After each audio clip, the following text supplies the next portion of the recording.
Rockin' Royal, rockin' Navy, know y'all with me, let's get it, baby, Rockin' Royal, Welcome back to another episode of Rockin' Royal, the official podcast from KSL.com Sports. For those who rock the Y on the field, on the court, or on the pitch, doesn't really matter. But we're going to talk football today. I know we just barely laid down an episode. It's in your feed, so you can go rewind a little bit. About BYU women's soccer, their 1-0 win over Arizona State in their Big 12 opener. But we're going to transition to the other football because there's a big game this weekend. And I know it doesn't feel like a big game for a lot of reasons. We're going to get into that and whatnot. But I still call this a rivalry game because I'm a child of the 80s and the 90s. And I remember what this game used to mean. I, for one, am glad it's back. Of course, it's BYU at Wyoming this Saturday, September 14th, 7 p.m. Mountain Time in Laramie at War Memorial Stadium. You can catch it on CBS Sports Network or on BYU Radio and KSL 1160 AM over the airways. And joining me to talk about the Pokes, a longtime heated rival of this Brigham Young University program, the third most played series in BYU football history, longest played series outside of the state of Utah, from 7220 Sports, that's 7220sports.com. Founder, editor, publisher, lead writer, designer. I think he told me he does a little bit. Cody Tucker. Cody, thanks so much for joining me. I appreciate it. Yeah, Sean, thanks for having me, man. I appreciate you. Also a devoted father, I learned recently. He's got really well-behaved children. So BYU fans, he's a Wyoming guy from the state, lives in, I think you were telling me you live in Cheyenne or you're from the Cheyenne area. Yep. But don't hold that against him. There are really good people in Wyoming as well. I had a couple of mission companions on my earliest church mission from Wyoming, so I feel like I have to slip that in with a lot of BYU fans no matter what. Like, there are some very good people in Wyoming. Cody Tucker, certainly one of those good ones. But Cody, let's get to this game a little bit because it's this game was played every year for decades and decades and decades. 80 total meetings, I think 79 all time. It'll be 80 this Saturday. First game played in 1922. BYU's got a 46-30-3 all-time series record against Wyoming, but just 17-17-2 in Laramie. There's something about the magic of War Memorial Stadium that has been good to Wyoming and this side. And it's been 15 years. I know I had to look it up. I couldn't believe it's been that long. But it's been 15 years since these two teams have played just a couple miles from the Wyoming state capital, right? I said a couple miles. 45 miles. Yeah, 45 miles. How good is it to have this game back? And maybe more importantly, because we were talking about this just a couple of years ago when the Pokes came down to Provo, but how good is it to have this game back in Laramie for this community? It's amazing, Sean. And, this game has been circled for a long, long time. And I've said it all week. Credit to your AD over there, Homo, for keeping this game. This is one that we all figured might get scratched. They might buy this one out. Why would BYU come to Laramie, especially joining the Big 12? Got to give credit to your buddies up in Salt Lake, too. Utah is coming to Laramie next year. That game was canceled. Yeah. that game was canceled in 2020, and they're still going to come. So BYU always brings out a different kind of energy. How do I put this? Yeah. It brings out some vitriol. There's very much bad blood in this meeting. The fans more so. You talk to these players, they're all a bunch of young kids. Most of them aren't even from the area. They learn as they go. But the people in the stands on Saturday night, you better believe – they see that Y, that evil empire Y, and that Yankee-ish Y, and brings back all kinds of terrible memories and a few good ones too. But Wyoming's had a really bad start to this season, Sean, and there's no better way to cure some mills than knocking off that team from Provo. That's true, 100%. 0-2 on the season in Jay Sawville's first year in Laramie. A very surprising 0-2. Obviously coming off of a loss last week to Idaho, which I think caught even the most ardent of Pokes fans by surprise. there was some inclination that this could be a little bit of a rebuild year, obviously following the retirement of Craig Bohl, legendary head coach Craig Bohl. That is a lot of respect between him and Coach Kalani Sitake over at BYU, really good friends. I think those two kind of help bridge a little bit these two teams together, because there was a while when, and I think Wyoming was actually very open about it, when BYU left the Mountain West Conference to go independent. Their AD or maybe it was one of the coaches at the time, said they would never schedule BYU in any sport ever again. Yep. That obviously thawed. They got matched together in the Poinsettia Bowl. That kind of helped things. And I think Kalani and Craig, kind of their friendship sort of helped a lot of icy relations to where both teams needed a home-and-home series. And that started to come to fruition a couple of years ago in Provo. Now Tom Homo makes good on his promise, I guess, for that return trip to Laramie. It's the last scheduled trip right now. Who knows what the future of this series looks like in the years coming forward, for a lot of reasons. We'll maybe get into that. But for the present, it just feels right that these two teams, I think, are playing. Even if it is under less than ideal circumstances for the Pokes. Is that an okay way to phrase it for Wyoming fans? Yeah, definitely, Sean. It is. It's this was a very unexpected start. When Jay Sawbell got this job, he said basically, it's my turn to take the baton and finish this race for Craig Bohl. He could never get over the hump, never won a Mountain West title, only made it to the championship once in 2016, the same year they met BYU in the Poinsettia Bowl. And that's as close as they ever got. And really the big bugaboo is they beat Boise State one time during his tenure here, and they've only beat Boise State once, period. And you got to knock them off if you ever want to get into that title game, and that's exactly what happened in 2016. To make matters even worse, as you and your listeners know by now, 4 teams have left the Mountain West Conference today, including Wyoming's arch nemesis, border war rival Colorado State. So not only are the Cowboys 0-2, we've all got to watch those guys take a victory lap all day long. And it's been a bitter pill to swallow. And Wyoming fans went from saying, man, we got that game circled. Can't wait to get BYU in here. It's still going to be a sellout. It's still going to be hopping. It's still going to be full of, it's going to have everything you could ever imagine. But there's no question that right now the luster's a little off, and it's rightfully so. I mean, the Cowboys were not competitive in an opening loss at Arizona State. And then to lose to an FCS team at home, I don't care who it is, how good they are, blah, blah, blah. You don't lose to an FCS team at home, especially when it's a sellout. And the Cowboys just shot themselves in the foot like you wouldn't believe. Yep. 9 penalties for 7 yards. They had the ball on the 1-yard line, false start. Just every stupid bonehead penalty you could imagine to give that game away. And now you got a team that is big, fast, strong, and old. And that's BYU, man. They're the same every year. The only difference I will say, Sean, that I've noticed for the first time, I think in my lifetime, it doesn't seem like they have a lights out quarterback, which is a real sight for sore eyes.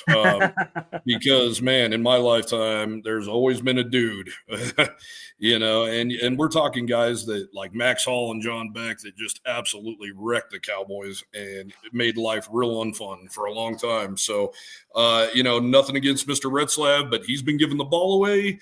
Wyoming needs to take full advantage of that. Yep. And this BYU team is very aware of Jake Retzlaff and his turnover issues. He gave away 3 of them last week against SMU. He was 1 for 1 during his 4-game season a year ago after he got to BYU from junior college. I mean, that's an area where if Wyoming can harass and hound Jake Retzlaff early, he has shown that he's prone to giving away the football. And once, if you can force a couple of turnovers, and then all of a sudden it's a brand new ball game. And so I think BYU coaches are very aware of this. BYU fans are extremely aware of this. A lot of BYU fans are, quite frankly, a little bit nervous about what Jake Retzlaff might do under center in the upper echelons of elevation, again, 7,220 feet above sea level there in Laramie. It's a different place. It's a different atmosphere. It's a different fan atmosphere. Sometimes it's different weather patterns from the rest of the Western United States, located up on that like semi-plateau in Laramie. It's a very different place. And if you haven't ever experienced before, it can be even more different for sure. BYU's also coming into this game a little bit hobbled. They're going to be without their top two running backs, LJ Marin and Folau Ropati. They're rolling with Miles Davis, has a little bit of experience. He actually had a really good game against Wyoming a couple of years ago in Provo. So maybe I shouldn't say that name too loudly for your listeners who might be on here. And then Enoch Nawahine, the return missionary freshman, is going to be kind of the other bell cow running back that they roll with in here. I feel like this game, Cody, has actually more often than not, we talk about the quarterbacks, BYU's history with the quarterbacks. Wyoming's had a couple, by the way, recently. We're just coming off of a Thursday night football game, watching Josh Allen with the Buffalo Bills. So they've had some okay quarterbacks in their history. But I feel like this game more often than not has been decided by what happens in the trenches and in the ground game. There's always a running back, no matter which way it goes, who kind of seizes control of the game a lot of ways. I don't know if this game has it just yet. Maybe it's Miles Davis. Obviously, again, over 100 yards rushing against Wyoming a couple of years ago, but he's been pretty hit and miss for BYU overall for the most part. And then the Pokes, still without their leading rusher from a year ago. Harrison Whaley. Whaley, right? I'm probably butchering his last name. Yeah. And so what's kind of that? What does that end of it look like, I guess, for this Wyoming team? Well, honestly, that's been the bread and butter under Craig Bull for 10 years is running the football. He has the number 1 and 2 all-time leading rushers in the history of the program that he's recruited to Laramie that have gone on to play in the NFL. So Jay Savell very much wanted to keep that part, although they were hoping to and still hoping to open up the offense because the passing game has been nothing short of inconsistent since number 17 was under center back in 2016 and 2017. It's been really rough sledding as far as that goes with consistency. So running the ball has always been the thing they can do. It's a tough game to get into with BYU, though. I mean, those are some large, old human beings, man. Those are big dudes. So it's a tricky proposition against a BYU that's really big and strong and mature. But the Cowboy, I tell you what, in 2022, they ran all over the Cougars right off the bat in that game. They were making hay left and right, and they really got away from it. And it was really, really weird to see them get away from that. I didn't feel like they needed to. So, DJ Jones, he's a transfer from North Carolina. He's been the Cowboys starter the last 2 weeks.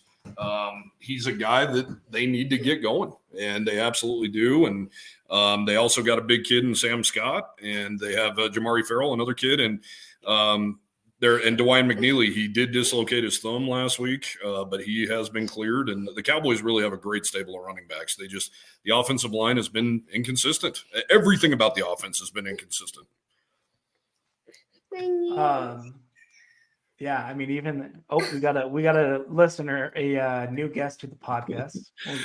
We'll say hello to Cody's better half, his beautiful daughter. This is my daughter there. Holland. My daughter Holland, who's up way past her bedtime. She's just getting a path towards sports journalism. Right? That's fine. She's following the family business, Cody.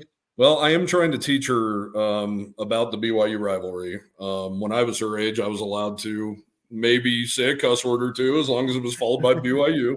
There you go. We're not teaching her that, but I hope one day she gets to see a BYU Wyoming game too. Yeah, and hopefully for her sake, she gets to see a BYU Wyoming and a Wyoming win over BYU in person, because those are the kinds of things that really keep rivalries alive and well. I know nobody wants to lose to the other side, but you got to have that back and forth. That's part of what makes this series so great. No doubt. What does, so I guess a little bit down that road then, because we've talked a little bit about the running backs, the offensive line has had issues. What does a Wyoming upset over BYU? We'll use upset even, because I think the spread is up to 11 points now at this point. It opened at 6.5 or 7, which felt about right to me, quite frankly. 11 feels a little bit high in my opinion. 11 points. But what would a Wyoming upset over BYU look like, do you think? What's kind of the number one thing that you've sort of been hearing around the program and that you think sort of has to go right for this Wyoming team to get a win on Saturday? I think the defense kind of turned a little bit of a corner last week. It's always kind of hard to say because it is against an FCS program. And, let's be real, they were milking the clock in the second half, hoping to make that game shrink and get out of there with a W, which they most certainly did. But the Cowboys have 9 starters back from last year. They're really seasoned. They got some 6-year guys. Jay Sawvell was the Cowboys defensive coordinator the last 4 years. Aaron Bull, Craig Bull's son, is now the DC. Didn't expect them to take a step back. It was really alarming. Their performance in Tempe was really alarming. As we're seeing, though, Sean, Arizona State's pretty salty program. Not to use an excuse because Wyoming was really bad that night, but I think they maybe turned the corner there. Yeah. And a guy I keep thinking about is Sebastian Harsh, Wyoming's edge rusher. He's a junior, big kid out of Scottsbluff, Nebraska. Been waiting for him to really take off, and he has played really well in spurts and has picked up a few big sacks in spurts, but he needs to have a breakout type game, in my opinion. He needs to force a fumble, a strip sack. He needs to get to Retzlaff a few times in this one, and the defense maybe needs to score a touchdown. I mean, that's how dire really it's been on offense. The defense might need to score here, and Evan Svoboda they need to put him in a good position to roll out and complete some easy passes, deke and dunk all day long, whatever it takes. And, the old cliche, you got to establish a run game, and that's 100% what the Cowboys need to do in this game. And, easier said than done. BYU's defense has been lights out so far this season. Yeah, they had a good week last Friday, certainly against SMU. I didn't know too much about Sebastian Harsh before you brought him up, and so I looked him up. 6'3", 251-pound defensive end, junior out of Scottsbluff, Nebraska. You mentioned that's a big boy, though.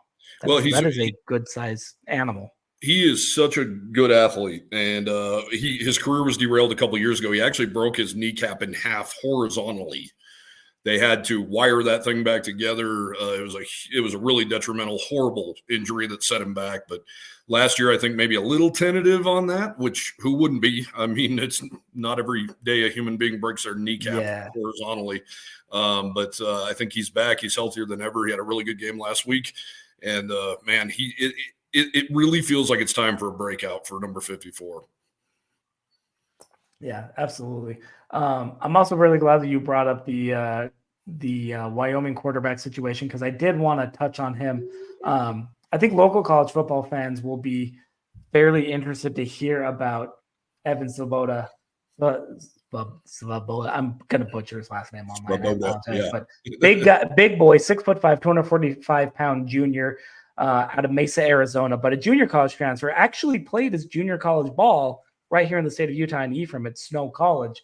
Yeah. What's he been for this team? And he obviously the offense hasn't gotten going, but have you been able to see what maybe some of his strengths are that he can do, what he can do, what he can't do, and maybe what they can accentuate to put him in some good positions to get the offense going a little bit? Well, I think that's been the issue, Sean. He came in last year for a spot start for Andrew Peasley at the University of Texas, a team that made it to the college football playoff last year that plays in the stadium with 100,000 plus. And he came in, first start ever, and he was really efficient. The Cowboys took a 10-10 tie into the fourth quarter there in Austin. He played really well. They didn't ask him to do too much, but he was so poised and he was so good, really tall in the pocket. Really, he has a cannon for an arm. So the Wyoming fans saw that, and then it was, anytime Peasley threw an incomplete pass, it was put Svoboda in. And then Evan came in on the final drive after a gutsy performance from Andrew Peasley once again, came in on the final drive of the Arizona Bowl and led the Cowboys to a win over Toledo. And he did it with his legs, and he's huge. He's way bigger than Josh Allen. He wears number 17 because of Josh Allen. Some Wyoming fans right now are mad that he wears that number and want him to take it off because he's been playing so poorly this year, which is totally unfair to him, in my opinion. There's a new offense under Jay Johnson, who spent the last 4 years at Michigan State. He runs a really balanced attack, and so far it just hasn't been balanced. It hasn't been anything. It's been mistake prone. He's been off target. He's, in my opinion, and I even brought it up to Evan in an interview last week, he looks uncomfortable. He looks high strung. He doesn't look like he's having fun playing football. And you look at a guy like Sam Levitt at Arizona State, man, he's running wild. He's making plays with his feet. He's extending plays. We haven't seen Evan do any of that yet. He had a beautiful touchdown pass to Devin Body Jr. last week from 20 yards out. Other than that, I mean, he was misfiring left and right, and it just, but you can't put it all at his feet, Caden Barnett, one of their better, players, right tackle. He gave up 3 sacks last week, and it was 3 like blowing around the edge, barely getting a finger on the guy's sacks. It was really, really troubling. And also the young wide receiver core, a lot of them aren't getting open. And John Michael Gillenborg, an all-conference tight end, has not played yet with a high ankle sprain. They're hoping to have him back. I heard he has been practicing this week. He's Evan's roommate. They have a connection all the way around. He's also 6'5", 245 pounds, can run like a deer. And it has certainly not helped this offense not having him or having Harrison Whaley. Yeah, no, that's for sure. And that, I mean, that feels a little bit, again, like I don't want to make any excuses. And I know Jay Savell and the Pokes don't want to make any excuses, but that does feel like a fairly common theme through now coming up on 3 weeks of this season is this Wyoming team has been pretty snake bit, whether by injuries, some freak accidents, or simply, for example, an Idaho team playing back-to-back games of its life, pushing Oregon to the wire, and then obviously that upset win in Laramie last week. If you happen to schedule an FCS game like that, like you're going to be in for a fight, and then shooting yourself in the foot with 9 penalties isn't going to help that much. So is there a little bit of a snake bit feeling around this program of like where maybe if they could just hit that corner, they can come out of it and things will be a little bit better, perhaps? I don't know. Snake bit, yeah. I mean, absolutely. But it's just been such weird. Under Craig Bohl, they were one of the most disciplined teams in the country. That was an absolute staple, and he did not deal with stupidity. And some of these flags, Sean, have been flat stupid. And Jay Savell will be the first one to tell you that. They had a false start last week and at Arizona State when a play wasn't even called yet, and the quarterback was literally clapping his hands trying to get the defense to jump. It's just inexcusable stuff, and that is stuff that never happened under Craig Bohl. So that's been tough, and we're getting a lot of flack right now. A lot of people don't understand how this works, Sean. We get to see we don't get to see practice. We don't get to watch practice ever. And Monday afternoons, we get to go talk to the coach. We get to talk to whatever players we want. So the best way to gauge things is say, hey, how's Evan Svoboda looking? And then you ask 7 different guys the same question and see if the answer changes. That's really how you have to go about it. And I thought Jay Savell really won the offseason. Craig Bohl was not known as a player's coach at all. He was a CEO. He was hard-nosed. He was old school. Tom Osborne, Nebraska, Bob Devaney, the whole shebang. Just a real tough cat and a great human being, but, really demanding. And so they brought in Jay. He's a player's coach. All of a sudden, videos are coming out on social media. He's lifting weights and PRing, with his team. And, Craig Bohl never allowed names on the back of jerseys. Jay Savell walks in. There's a social media video of him showing them, hey, your names are on the back of jerseys now. There's a 3rd uniform. It's just stuff that Craig Bohl did not do. Yeah, just the anti-Craig Bohl in some way. Yeah. But, I mean, he wanted to keep which is ironic from a longtime assistant of his. Sure, and he wanted to keep the principles, the toughness, the double repping in practice, the power run game, the great defense, all that stuff. But he wanted to add, obviously a passing game, which hasn't come to fruition yet. And he also wanted to say, hey, guys, I'm with you. If you want to work your ass off, I'll let you put your name on the back of your jersey, and I don't see a darn thing wrong with that.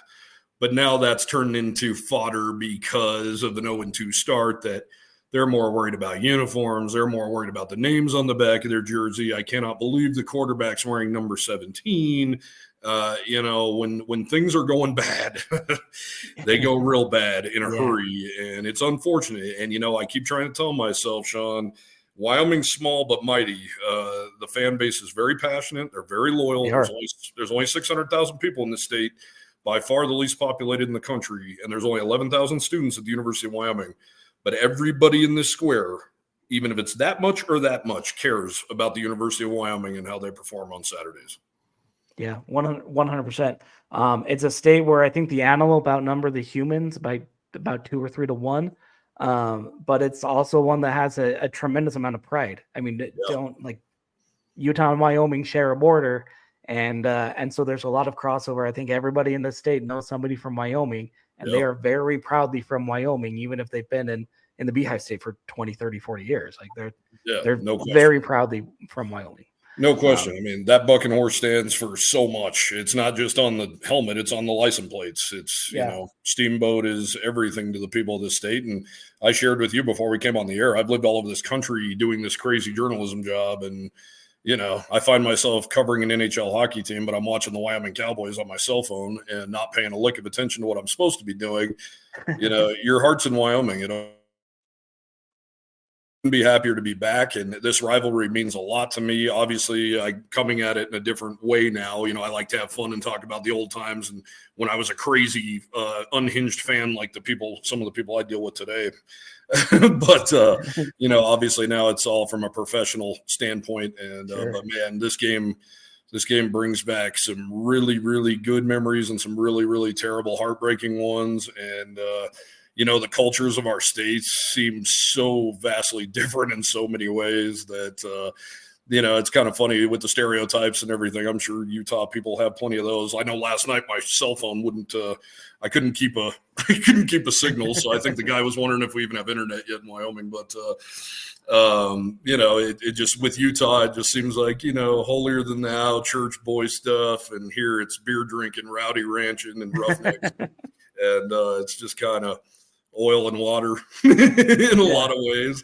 And but it makes it fun. I mean, all the way down to the pretty. I was going to say, and some of the best ways. I mean, that's why BYU and Wyoming were these incredible partners from the Mountain States to the WAC to the Mountain West. It was like, oh yeah, BYU's going here. Like from this side of the divide, BYU was always going somewhere, and Wyoming was going to be right there with them. No doubt. There was a little bit of a sibling rivalry. It was a little bit of a big brother wants to beat up little brother. No matter who was big brother, who was little brother, it doesn't really matter. That's irrelevant at this point. But if you try to beat up my brother, then I'm also going to come for you in some ways. Like there was a little bit of that between these two. Yeah, it's kind of funny, man. I've talked about it on numerous shows this week, but the generations are different. Like you talk to some old school Wyoming football players and fans, they say BYU wasn't even a rival when we were young. They were terrible. Wyoming had won like 19 of 22 or something like that from like the 40s to the early 60s. Yeah. Pre-Lavelle Edwards, it was extremely lopsided in Wyoming's favor. No doubt. And then, the Black 14 incident, that's still a gigantic hot button topic around here that, people don't realize Wyoming was in the Sugar Bowl. Wyoming was ranked in the top 10. They were a powerhouse. They were possibly could have been what Nebraska became, or at the very least, in my opinion, what Boise State became. Yeah, they really were the original BCS buster, like long before Boise State. Absolutely. Yeah. They ended up losing the Sugar Bowl to LSU, who clearly plays in New Orleans, or, who plays in the state of Louisiana. But they were top dog back then. And, then all of a sudden after the Black 14, they couldn't recruit black players. And then to make matters even worse, then a guy named Lavelle Edwards comes to town and BYU becomes awesome. And then they're pumping out one quarterback after another, and they're so innovative on offense, and they're winning a national title, and they're winning a Heisman Trophy. And Wyoming's just kind of like, what the hell happened? And that's and then 96 to lose to Steve Sarkisian in overtime. And just, there's so many storylines and there's so many different narratives of this and how people feel about it, but it all boils down to just don't like each other very much. And it's fun to meet up. It's really fun. And, obviously I'm just hoping it's a really good game. And I don't think we're going to get an old whack shootout by any means on Saturday, unfortunately, but it might be a slugfest. I'm fully expecting a slugfest in this one. Definitely the opposite of an old whack shootout. Like you said as well. And you touched on this a little bit, so maybe we'll go there and I'll get you out of here. We'll wrap up on this a little bit because I did want to introduce some of our readers or some of our listeners to you and your work. I really like what you're doing over at 7220sports.com. Can you give us a little bit of like the Reader's Digest version of how the site came to be? You founded it. You're still the lead writer, the publisher, kind of corralling a small staff to cover the Pokes from football to basketball to a whole bunch of other sports. I see some NFL trackers that you guys are doing.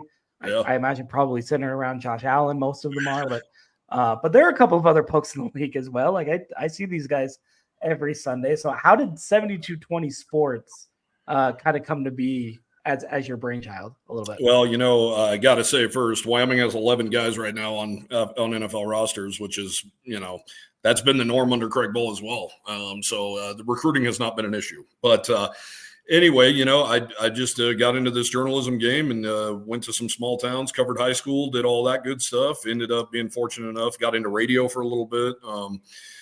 Down in Florida and in Texas, and ended up coming back ended up luckily getting a job covering Michigan State University athletics for the Lansing State Journal and the Detroit Free Press, and covered them for a couple years, and ended up covering the Pittsburgh Penguins for I don't mind saying it, a complete psycho in Pittsburgh. But he had an online venture as well, and it was the first of its kind in North America. It was before The Athletic.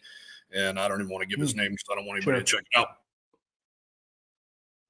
What an experience to cover the Penguins and Sidney Crosby and a championship team like that, especially for a poor Buffalo Sabres fan like myself.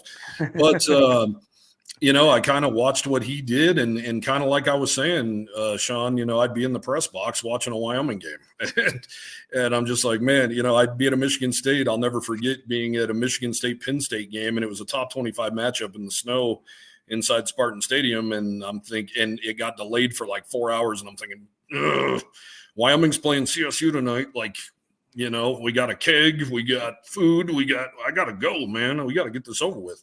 So in a long story short, my heart's always been in Wyoming. And like I said earlier, everybody in the square, people thought I was nuts. They're like, what are you doing? Wyoming can't have that big of a following. And, it's not big, but it's passionate. And the numbers have been incredible.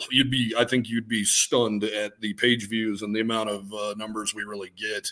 So I started in 2019, didn't even own my own computer. It was a labor of love for sure, but something I've dreamt of doing. I didn't miss a Wyoming home game in 28 years. So it was really a dream come true to cover this team.